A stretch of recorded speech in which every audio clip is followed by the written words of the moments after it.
One of the common refrains in the world is that China succeeded relative to India because they are not constrained by democratic practices.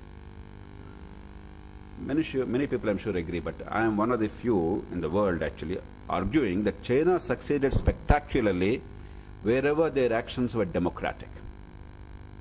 And China failed spectacularly wherever they acted undemocratically. This is a somewhat unconventional analysis. Let me briefly elaborate. Democracy, as somebody said, is not merely about election and free speech. We often think of democracy as, do we have the right to elect a fellow even if I take the money to vote? And do we have the right to simply go and abuse the Prime Minister of India? These are the two elements of democracy in this country. And of course, by those two measures, India is superb. But if you actually go into democracy in a deeper sense, that democracy is really educating every single child, giving true education, meaningful education, so that the accident of birth does not determine the future of a child.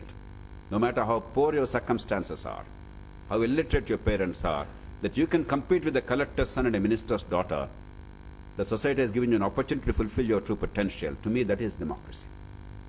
How much power has gone to the grassroots, to the community, so that they can actually govern their affairs on a day-to-day basis? To me, that is democracy. How much healthcare is accessible without having to pay out of pocket of reasonable quality? To me, that is democracy. If I want to go to Delhi tomorrow or Beijing, and can I really go if I am a low middle class or a relatively poor person, but I desperately need to go to Delhi? Can I afford to go? To me, that is democracy. If you don't have the airfare in this country, if you are a low middle class or middle class person, you can't go to Delhi. You simply don't have transport. To me, access to public transport and therefore the ability to go anywhere and participate economically and socially within realistic limits is democracy. It's not enough to have the vote. Of course, vote is necessary. Of course, freedom is necessary. But we confuse that vote and freedom as the elements of democracy in none other. And because China doesn't have them, we are thinking China is undemocratic. China is far more decentralized than India. And in this PISA survey that I mentioned, do you know which country stood number one? A survey in which Britain, United States, Japan, France, Germany, Italy, Canada, Australia, all these are included. China stood number one. It didn't require much money.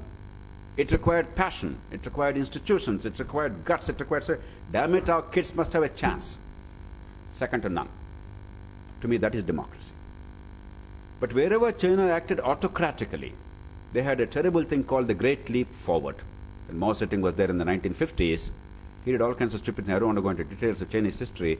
It suffices to say that led to the world's greatest mass starvation in human history. Between 1958 and 61, 20 million Chinese perished because of starvation, because of stupid autocratic Mao Zedong policies.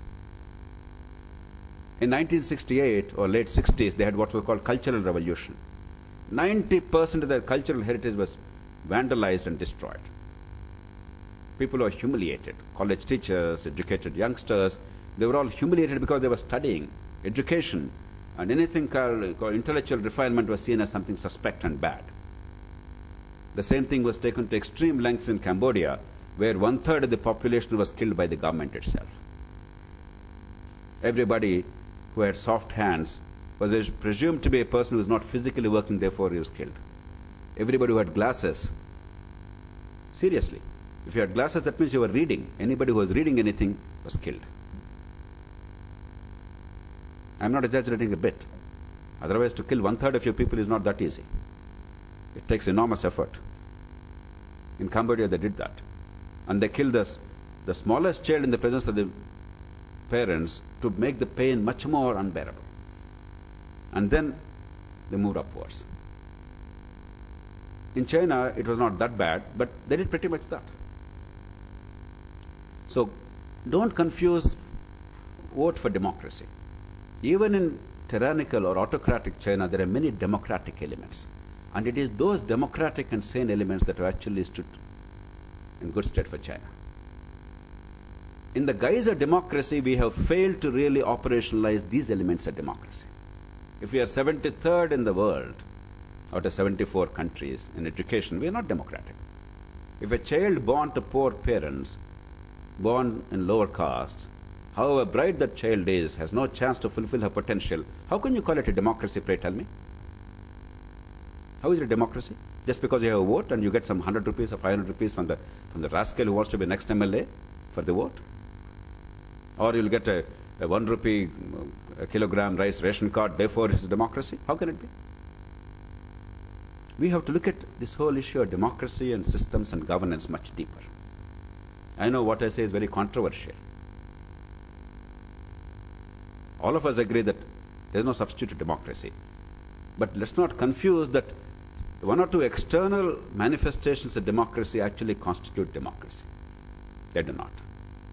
In other words, I am arguing something very heretical, that India is not a democratic country yet.